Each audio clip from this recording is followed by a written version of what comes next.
यहाँ सब धन के उपाध्याय बैठे हुए हैं, कोई सही संत मुझे नहीं दिखाई दे।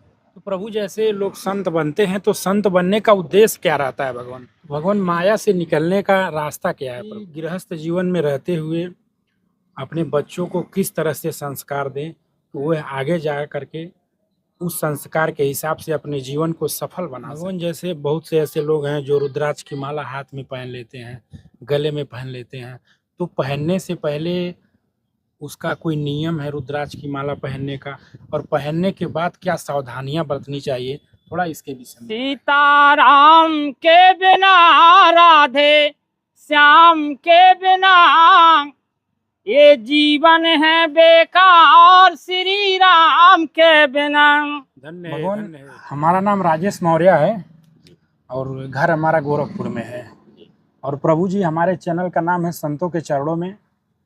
हमारे चैनल का यही नाम ही है कि संतों के चरणों में। और प्रभु हम लोग अयोध्या, मथुरा, वृंदावन, बरसाना और चित्रकूट आते रहते हैं, और साधु संत महात्माओं की जो दिव्य वाणी रहती है, अमृत रूपी जो वर्षा करते हैं, सत्संग रूपी जो वर्षा करते हैं, अपने YouTube चैनल के माध्यम से लोगों तक पहुंचाते रहते हैं। तो प्रभु सबसे पहले सभी दर्शकों की तरफ से आपके चरणों में बारंबार दंडवत प्रभु। और भगवान जैसे लोग कहते हैं कि बाल ब्रह्मचारी हैं जी, बहुत से साधु संत ऐसे कहते हैं कि हम बाल ब्रह्मचारी हैं जी। तो प्रभु ये क्या सच में बाल ब्रह्मचारी रहते हैं? इसका क्या मतलब है? बाल ब्रह्मचारी का मतलब एक यही होता है जी। कि अगर वो कुछ खाए ना पानी पिए ना खाए, और हवा खाए और अग्नि तेज ले, हवा को पिए, भोजन की जरूरत नहीं है, और अग्नि तेज से पेट भरे, हवा से प्यास बुझाए, वही संत बाल ब्रह्मचारी में मानता हूं। और जो आदमी अन्न और जल ग्रहण करता है वो बाल ब्रह्मचारी नहीं रह सकता है, वो बिल्कुल नहीं रह सकता। अच्छा। क्योंकि वो जो अन्न जल को पी रहा है तो उसको सहन शक्ति नहीं हो सकती, क्योंकि उतना योग नहीं होता है, और वो तप करने का इस समय वर्तमान में कोई व्यक्ति ऐसा मुझे नहीं दिखाई देता है। वर्तमान जो भी है, आने वाला समय, यहाँ सब धन के उपाध्याय बैठे हुए हैं, कोई सही संत मुझे नहीं दिखाई दे रहा, कोई संत मुझे नहीं सही दिखाई दे रहा। सिर्फ जो है उनको माया घेरे बैठी है, माया से वो परे नहीं हो पा रहे हैं। वो तो ये चाह रहे हैं कि किसका आ जाए, उसका समेट के तेरे जेब का भी ले ले, उसके जेब का भी ले ले, ये चल रहा है।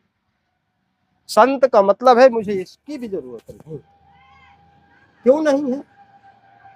कि जब ये मुझे जरूरत नहीं है तो आपसे आप लोग जो है ऑटोमेटिक दो, ठीक है, आप ऑटोमेटिक दे दो।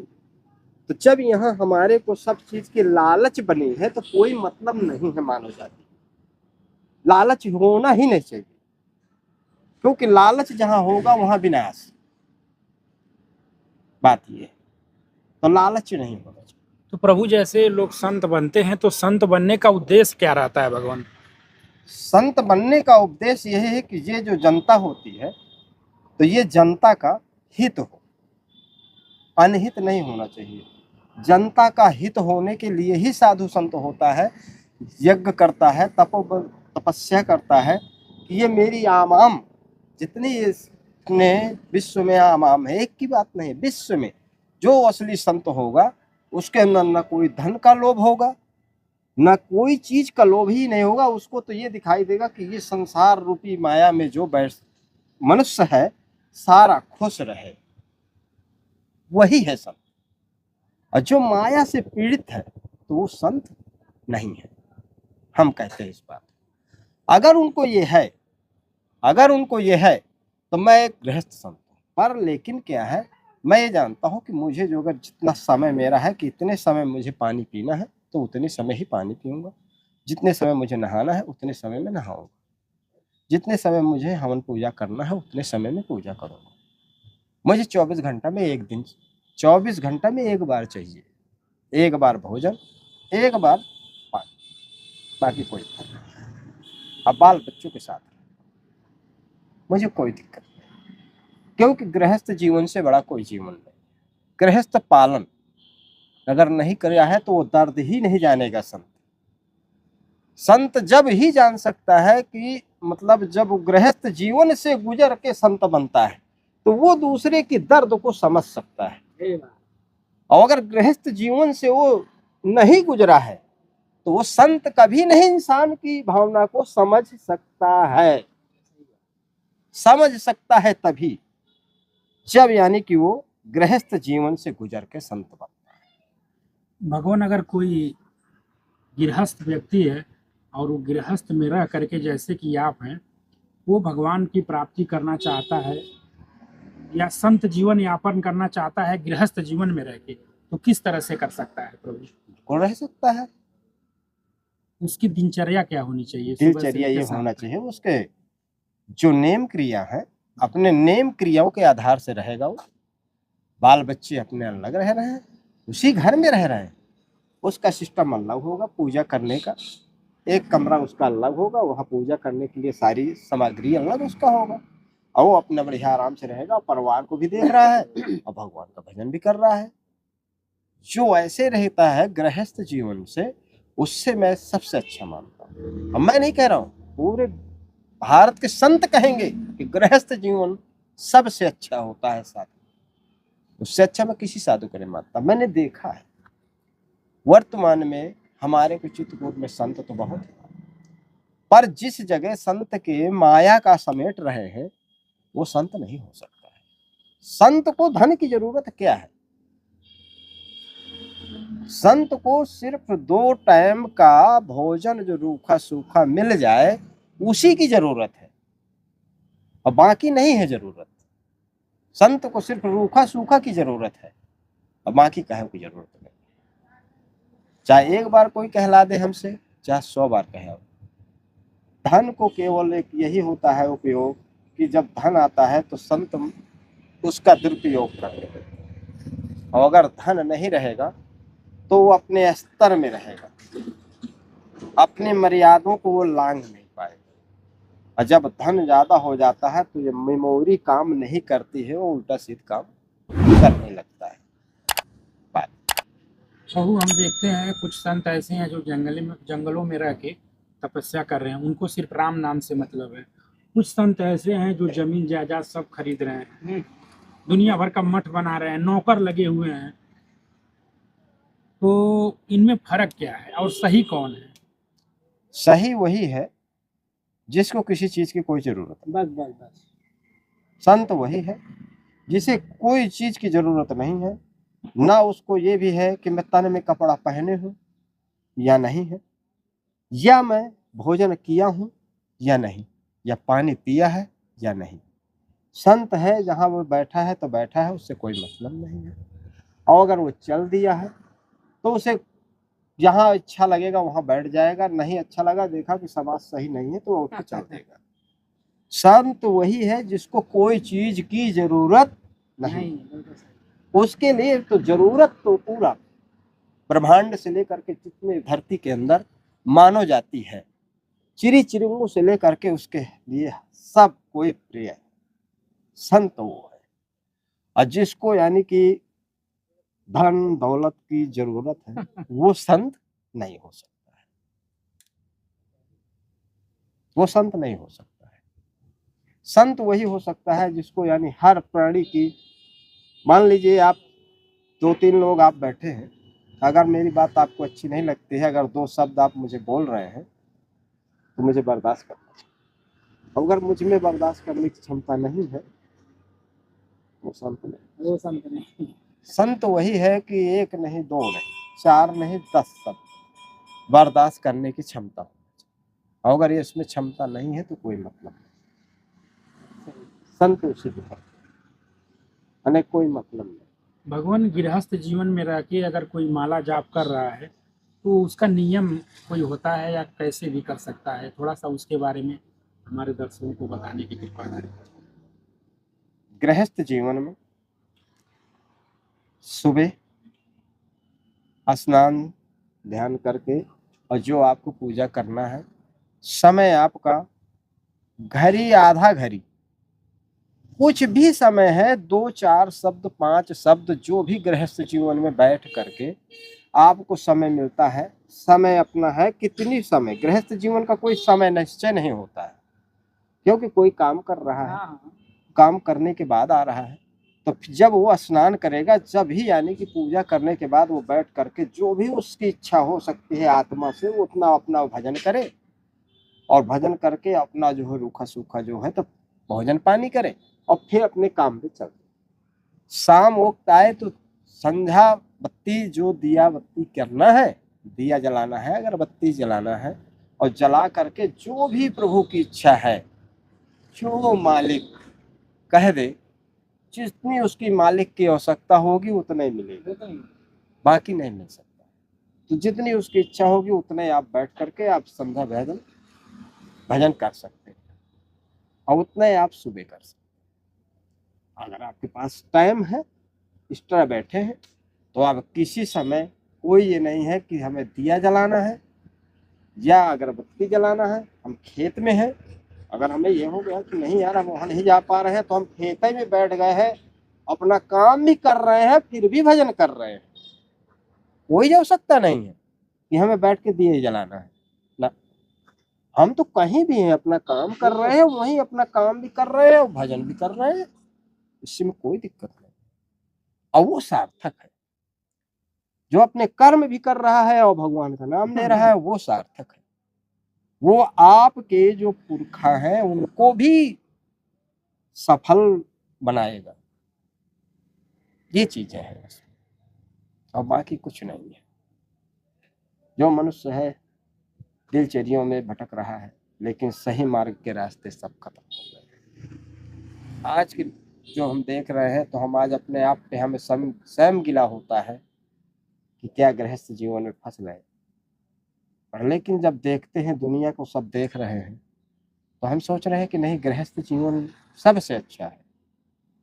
क्या है कि गृहस्थ जीवन में क्या है कि माया मोह से लगोगे तो दर्द आप जानोगे, तभी अगले व्यक्ति का दर्द आप तभी जान सकते हैं जब माया से आप निकल रहे हैं।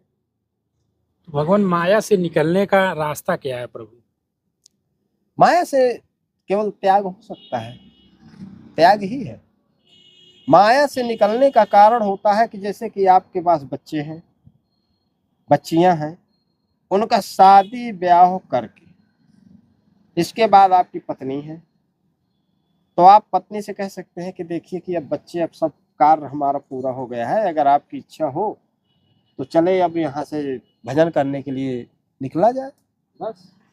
और अगर वो कह रहे हैं कि नहीं, आपको जहाँ जाना हो जाइए, मैं तो बच्चों के साथ रहूँगी, तो यो मस्त हो, हम अपना उठाएं चले, जहाँ हमें मिल जाए ठिकाना वहीं अपना बैठे, वहीं भजन करें। गृहस्थ जीवन का एक यही है। पर अपने कार्य पूरा करने के बाद बच्चों को पढ़ाना लिखाना, इसके बाद वो सर्विस मिले या ना मिले, उनका शादी ब्याह करना, यहाँ तक के आप जिम्मेदार, इसके बाद वो बच्चों का भाग, वहां से उनका उदय हो। प्रभु, हम देखते हैं इस समाज में कितने ऐसे साधु संत हैं कि शादी ब्याह कर लिए हैं, बच्चे छोटे छोटे हैं, उनके मन में बैराग जागा या किसी से दीक्षा लिए और चले गए बच्चों को छोड़ करके, तो ये कितना सही है? ये पाप है, ये पाप है, ये पाप है।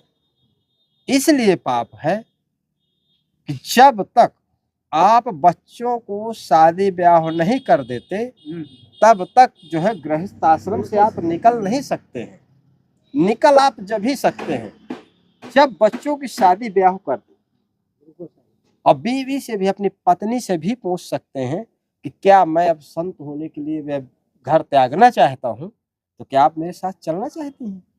जो कह रहे हैं कि नहीं, मैं बच्चों के साथ रहूंगा और तुम्हें जाना है तो जाओ, तो अब हमारी जहां मन चले वहां अब हम जाएं और वहां भजन करें। पर जो बच्चों को छोड़ करके संत हो जाते हैं, वो पाप के भागी हैं, वो पाप कर रहे हैं। क्या उस जन्म में ऐसा हमारे साथ हुआ है? तो आज हम समझदार हैं, तो हमें जो कर्म किए हैं तो वो कर्म का फल अदा करने के बाद जाना चाहिए। और अगर वो कर्म का फल नहीं अदा कर रहे हैं तो वो पाप की गठरिया गठिया करके फिर हम अपने भोगने के लिए तैयार कर रहे हैं। ना हमारा भजन होगा, ना हमारा कोई कार्य सफल होगा। कार्य सफल होंगे हमारे जब हम यानी कि अपने बच्चों को शादी ब्याह करके सबको स्थित अपने अपने लाइन में लग जाए। वो चाहे बनी मजूरी करे, चाहे वो धंधा करे, पर कुछ भी करे लेकिन अपना पेट जिया सके। जब वो अपना पेट पालने लगेगा तभी वो सही रास्ता है। और अगर ये चीज नहीं है तो कोई मतलब नहीं है। बात भगवान, जैसे आप गृहस्थ जीवन के संत हैं, तो इसलिए यह सवाल हम आपसे पूछ रहे हैं कि गृहस्थ जीवन में रहते हुए अपने बच्चों को किस तरह से संस्कार दें तो वह आगे जा करके उस संस्कार के हिसाब से अपने जीवन को सफल बना सकें। कर्तव्य यही है हमारा पहला नंबर कि बच्चे खेलने का समय कुछ थोड़ा सा होना चाहिए। दूसरी बात क्या है, माता और पिता का दोनों की दृष्टि यानी बच्चों के ऊपर रहना चाहिए। जब दोनों की दृष्टि बच्चों के ऊपर रहेगी तो उनके रास्ते अच्छे रहेंगे। और अगर हम लोग में एक आदमी जो है कि दृष्टि रख रहे हैं, एक लापरवाही कर रहे हैं, तो बच्चे बर्बाद हो जाएंगे, लाइन भटक जाएंगे, लाइन सही मार्ग नहीं मिलेगा। लाइन मार्ग जब ही मिलेगा जब हमारी दोनों की दृष्टि एक होगी, तब रास्ता मिलेगा। पढ़ने के समय में उनको पढ़ना चाहिए। खाना के समय में माँ का कर्तव्य है कि मतलब जो है कि टाइम से भोजन दे, बच्चों को तैयार करके सीधे स्कूल जाए। स्कूल आने के बाद बच्चों को भोजन जो भी है भोजन करें। भोजन करने के बाद घंटा 2 घंटा आराम करें। आराम करने के बाद पुनः यानी कि उनका कर्तव्य होना चाहिए कि फिर से एक बार किताब हमें देखना चाहिए। फिर किताब देखने के बाद आप जो है कि मान लीजिए बच्चे हैं, घंटा 2 घंटा यानी बच्चों के साथ खेलने का समय देना चाहिए। उससे क्या है कि शरीर में एनर्जी आती है, फुर्ती आती है। फिर इसके बाद बच्चों का यानी कि गलत संगत से बच्चों को बचाएं। जब गलत संगत से बचाएंगे तो बच्चे आगे चल के रास्ता अच्छा चुनेंगे और उनका सफल रास्ता हो। और अगर अच्छे से पढ़ेंगे और आपने जो अगर माता और पिता अच्छे हिसाब से अगर बच्चे को पढ़ाने में और ध्यान दिया है भोजन पानी से, तो मैं जानता हूँ उस बच्चे को कोई सर्विस से नहीं रोक सकता। उस बच्चे को कोई सर्विस से नहीं रोक सकता है, उसे सर्विस मिलके ही रहेगी। ठीक है, बात ये समय लगता है पर उसे सफलता जरूर मिलेगी। अगर माता पिता लाइन उसकी सही बनाए हैं तो सफल होगा और सही मार्ग में और सही रास्ता चलेगा। भगवान, जैसे बहुत से ऐसे लोग हैं जो रुद्राक्ष की माला हाथ में पहन लेते हैं, गले में पहन लेते हैं, तो पहनने से पहले उसका कोई नियम है रुद्राक्ष की माला पहनने का, और पहनने के बाद क्या सावधानियां बरतनी चाहिए, थोड़ा इसके विषय में बताइएगा। रुद्राक्ष के माला को देखिए कि ये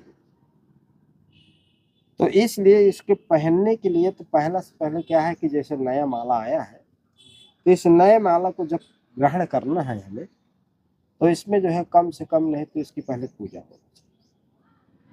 अगरबत्ती दिया कुछ भी करके रूखा सूखा जो भी है अपने, कोई जरूरी नहीं है कि हमें इसे भूले, जो भी है 2 अगरबत्ती है उसको अच्छे कोई बर्तन में रख करके और 2 अगरबत्ती से आरती करें। कुछ नहीं है तो भगवान का, भोलेनाथ का ओम नमः शिवाय, ओम नमः शिवाय, कोई भी यानी कि शब्द राम सीताराम कुछ भी कह करके, लेकिन रुद्राक्ष का ओम ही चलेगा। ओम ही चलेगा। रुद्राक्ष ओम का है, क्योंकि ये शिव के ही इसमें जाप हो सकता है। इसमें राम का जाप नहीं, तुलसी में राम का जाप हो सकता है, पर लेकिन इसे ग्रहण करने से पहले नया आया है तो इसमें थोड़ा सा जाप, चाहे 1 माला 2 माला 5 माला 11 माला जितना आप कर सके, 7 माला उतना करने के बाद फिर आप इसको जो है स्वीकार करें, माथे में लगा करके गलत कर्म करने के समय इसको उतार देना चाहिए। मतलब अगर स्त्री के साथ है तो इसको उतार दें। उतारने के बाद फिर इसके फ्रेश होने के बाद फिर आपको जो सब दिनचर्या है, मैंने भजन करने की या आरती पूजा की, वो करने के बाद फिर इसको जो है बढ़िया धुल करके फिर से यानी कि एक आध माला फेर करके फिर से लगा, ये सिस्टम है। क्योंकि ये अगर मानते हो तो ये माला है, नहीं लकड़ी है। अगर आत्मा से मानते हैं कि रुद्राक्ष माला है, ये माँ आग शक्ति का ही बताया गया है कि जब शिव जी ले गए थे तो जब विष्णु भगवान को बताते हैं कि वो चक्र से काटे थे तो हर जगह यानी रुद्राक्ष तैयार हुए और कुछ जगह पीठ तैयार हुई, तो ये वही है। तो इसलिए इसको जो है नेम क्रिया इसकी है, इसमें शिव जी का ही भजन हो सकता है। बाकी प्रभु जैसे हम देखते हैं लोग, कुछ लोग तुलसी की माला पहनते हैं, कुछ लोग रुद्राक्ष की माला पहनते हैं, और आपको देखें रुद्राक्ष की माला पहने हैं, तो आप शिव मंत्र लिए। माता ही पिता चल रहे हैं। अच्छा अच्छा। हमारे तो मेन तो माता पिता है हमारे, जिसने हमें जन्म दिया, जिसने उंगली पकड़ के हमें चलना सिखाया, जिसने से पाल के इतना बड़ा कर दिया, तो हम उसको छोड़ करके किसको माने? हम नहीं मान पा रहे हैं। प्रभु यहाँ देखते हैं दूर दूर से लोग आते हैं कामदगिरी परिक्रमा करने के लिए, तो परिक्रमा करने का क्या महत्व होता है यहाँ पे? यहाँ परिक्रमा करने का तो बहुत महत्व है। जिस हिसाब से जो आदमी चाहता है ये पर्वत न देखे कोई जी। मेन ये पर्वत ही है कामतानाथ। इसके यानी कि हर चीज इसमें है। आप जिधर से भी देखेंगे ये पूरा धनु आकार है। आप इधर देख रहे हैं तो धनु आकार है, उस साइड चले जाओगे तो धनु आकार है। ये जो है कामतगिर से अच्छे में कोई स्थान ही नहीं, अपने भारत में प्रथम है। हाँ, ये प्रथम माना गया है, क्योंकि चित्रकूट से बड़ा स्थान नहीं है। चाहे जितनी तीर्थ आप करें, अगर आप चित्रकूट नहीं आए हैं तो आपका तीर्थ सफल नहीं है। चित्रकूट आपको आना ही पड़ेगा। आ गए हैं, परिक्रमा लगा गए और आप चले जाओ, कुछ न चढ़ाओ, ये कुछ मांगते नहीं। यहाँ जो है पंडा पुजारी मांगते हैं, वो अपना पेट भरने के लिए मांग रहे हैं कि 11 दो, 21 दो, 500 दो, 100 दो। नहीं, किसी को जरूरत नहीं, न देने की जरूरत है। अपना प्रसाद ले लीजिए, ये पर्वत के किसी कोने में आप चढ़ा के फोड़ दीजिए, उनसे प्रणाम करिए। उन्हें याद देखने आए हो या पंडा पुजारी के देखे न हो आए, न कोनो साधु को देखा आए। आपका काम है कर्तव्य की, यानी कि हम जाए हैं कामतानाथ के, तो कामतानाथ के पर्वत की जरूरत है। वो पर्वत में दृष्टि हमारी पड़ गई, उसे है हमें प्रणाम करना है। हमें किसी मानो से मतलब नहीं है, हमने दर्शन करने भगवान के आए हैं। तो ये कामतगिर पर्वत है, तो इस पर्वत को ही दर्शन करने आए हैं, और यही है हमारा सर्वश्रेष्ठ। और यहाँ आदमी को देखना है तो आदमी को हमें सारा संसार दिखाई दे रहा है, बिल्कुल। पर लेकिन जिस कार्य से आप आए हैं वही अच्छा है। कामतानाथ जी की बहुत सी जिस भाव से जो आता है, और अगर धैर्य है और आप वहाँ से बात उनसे आप दिल से आत्मा से मिलन करें कि प्रभु मैं इस कारणवश आया हूँ, ये मेरा कार्य हो जाए। मैं ज़्यादा नहीं कहता हूँ, आप अगर सच्चे मन से हैं तो हर कार्य पूरा कर दें। उस मोड़ में आपको ले जाएंगे कि इस कार्य, उस मोड़ में आप पहुंच जाओगे, फिर चलना आपकी रास्ता बना देंगे। इस रास्ते से आप जाइए, आपका कार्य सब बात रुकेगा नहीं कार्य, और उस रास्ते में आप चल पड़े। बात दोस्तों, आप लोग महाराज जी का दर्शन किए, महाराज जी के राम भजन भल जाए, यही में तो अच्छा रहा। हाँ बिल्कुल, सुनाऊंगा एक बढ़िया महाराज ने जो सुनाई। नहीं सुना तो सुना भर जाएगा। हाँ भाई जाएगा। हाँ, 1 मिनट हुआ है इसमें माइक,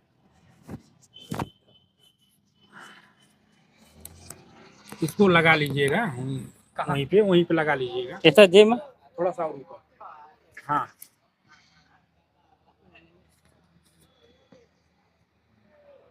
बिल्कुल, बोलिए। सीताराम के बिना, राधे श्याम के बिना ये जीवन है बेकार, श्री राम के बिना। धन्य है, धन्य है। राम सिया से प्रेम लगा लो, राम नाम गुण गा लो। राम सिया से प्रेम लगा ले, राम नाम गुण गा ले, हरि नाम के बिना सीता राम के बिना अधूरी है जनैया, प्यारे राम के बिना।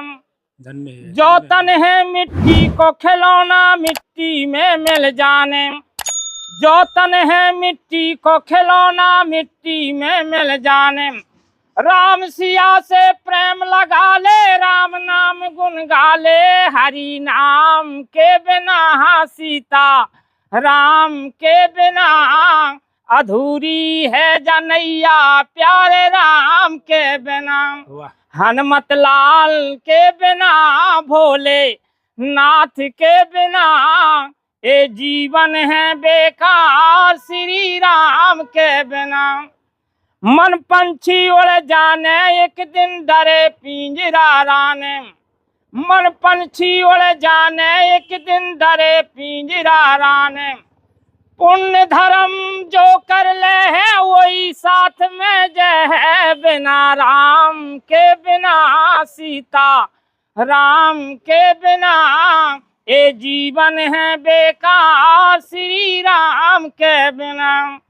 धन दौलत और माल खजानो ये तई पड़ो रह जाने।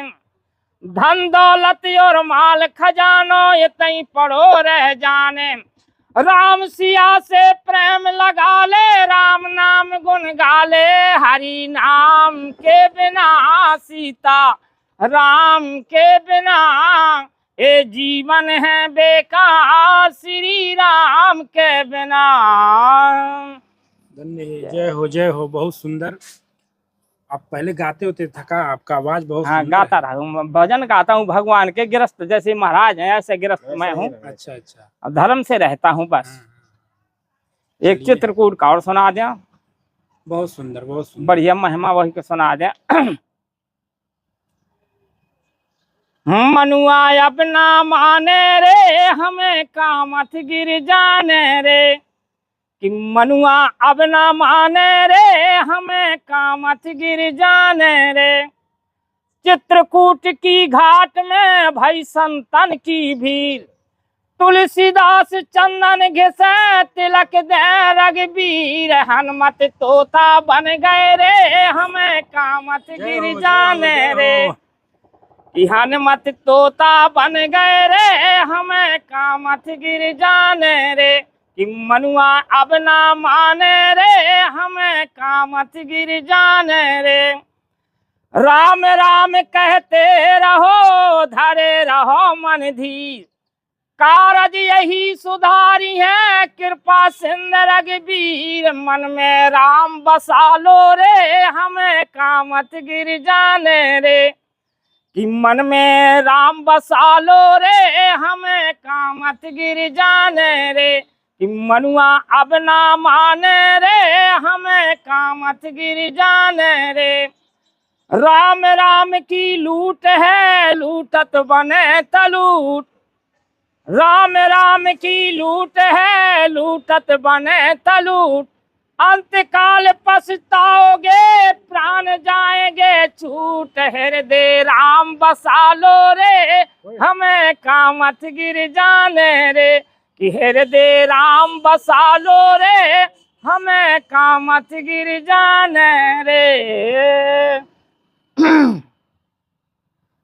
दोस्तों, महाराज जी का सत्संग सुने आप लोग, पूज्य महाराज जी का आप लोग भजन सुने साथियों। और इसी के साथ अपने वीडियो को यहीं पे हम समाप्त करते हैं।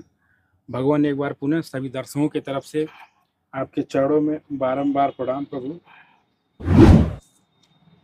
ये नहीं हो सकता, बिल्कुल नहीं हो सकता। आप ले जाए इसका चना लेकर के बंदरों को खिला देना। भगवान इसके चना लेकर के बंदरों को डाल देना। बात ये मैं नहीं ले सकता। भगवान